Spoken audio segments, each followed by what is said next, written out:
मनुष्य का हृदय कैसा होता है। तो आपको बता दिए कि मनुष्य के हृदय की संरचना में आपको मनुष्य का जो हृदय है वो कैसा है, यानी आपको बताया कि वो मांसल है।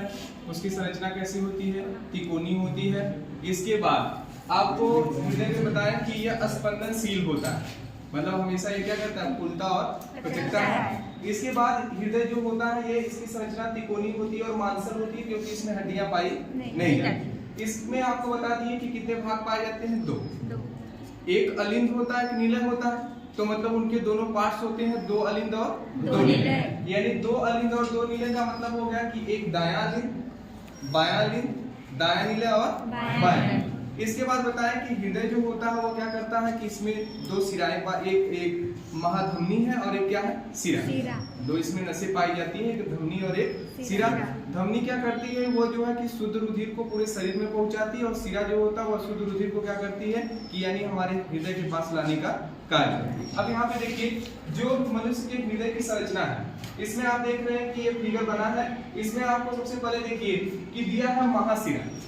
आपको बताया थे कि महाशिरा जो होती है यह हमारे शरीर में अशुद्ध रुधिर को क्या करती है, हमारे शरीर से अशुद्ध रुधिर को लाती है कहाँ पे, हमारे हृदय में। तो यानी जो महाशिरा है यह अशुद्ध रुधिर को लाएगी, तो कहाँ पे लाएगी, दाएं अलिंद में। तो आपसे पूछा जाए कि हमारा अशुद्ध रुधिर कहाँ पाया जाता है, तो आप क्या बताएंगे, दाएं अलिंद में। और इसके बाद कह रहा है कि जब ये रुधिर आता है दाएं अलिंद में, तो यहाँ पे लगा होता है ट्राइकास्पिड कपाट। क्या लगा होता है, ट्राइकास्पिड कपाट। यह एक वाल्व के जैसा होता है, जैसे ये वाल्व है, मतलब जैसे साइकिल का छुच्छी जो रहता है, जो वाल्व रहता है, उसका सिर्फ पोर्शन नीचे की तरफ, मतलब उसमें सिर्फ करने का मतलब जैसे आप हवा को प्रेस करते हैं, तो जब हवा को प्रेस करते हैं तो उसमें हवा चल जाती है, तो फिर उसको ढक्कन नहीं बंद करेंगे तब भी हवा जो है कि बाहर नहीं आएगी। तो उसका कहने का मतलब उसका पोर्शन ऐसे जब हवा को किए तो ऐसे खुल गया, और जब हवा नहीं तो इसे बंद कर दिया। तो उसी प्रकार से इसका भी होता है कि सिर्फ ये कपाट के द्वारा, यानी कहने का मतलब रुधिर सिर्फ निलय में जाएगा, फिर से वह निलय से अलिंद में नहीं जा सकता। तो ये कह रहा है कि दाएं अलिंद से रुधिर जो होता है वो दाएं निलय में आता है।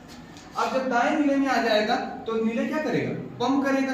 तो जब पंप करता है तो ये रुधिर निकलकर हमारी फुफ्फुसी धमनी के द्वारा कहाँ जाता है, फेफड़े में। कहाँ जाता है, फेफड़े में। और जब उस फेफड़े में चला जाएगा तो वहां पे ऑक्सीजन रहता है, और ऑक्सीजन के साथ क्या होता है, शुद्ध रुधिर। और जब शुद्ध होने के बाद ये फुफ्फुसी धमनी के द्वारा आ जाता है हमारे किस भाग में आ जाएगा, बाएं अलिंद में। तो अशुद्ध रुधिर दाएं अलिंद में, शुद्ध रुधिर बाएं अलिंद। अब यहाँ पर जब बाएं अलिंद में आ जाएगा तो यहाँ भी कपाट लगा, कौन सा, बाइकास्पिड। और ये बाइकास्पिड कपाट जो होता है रुधिर को यानी भेजता कहाँ पे, बाएं नीले में, और बायां नीला पंप करेगा तो महाधमनी के द्वारा हमारे पूरे शरीर। तो यहाँ पर देखिए जैसे दे दिया यहाँ पे महाशिरा, तो ये अशुद्ध रुधिर को ला रही है। इसका देख रहे हैं कि ये ऊपर का भाग, उच्च भाग, यानी ऊपर का भाग, और ये निम्न भाग, दो भाग है इसमें। और इसमें आपको बता दें कि इसके दो भाग हैं। तो यहाँ पर ये दायां अलिंद और यहाँ पर बायां अलिंद, और यहाँ पर दायां निलय और यहाँ पर बायां निलय। ये हृदय के कितने भाग हैं, चार। इसके बीच में, हृदय के दोनों बीच में जो अलिंद और निलय होते हैं, इनके बीच में क्या पाया जाता है, पट। और ये पट क्या करता है,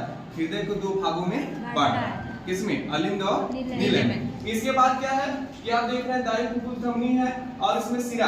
तो आप ये ध्यान देंगे कि जितनी भी धमनियां होती हैं वो क्या करती हैं, मतलब शुद्ध रुधिर को ले जाकर पूरे शरीर में फैलाती हैं, और जो सिरा होती है वो क्या करती है, वो अशुद्ध रुधिर को यानी हमारे हृदय में लाने का।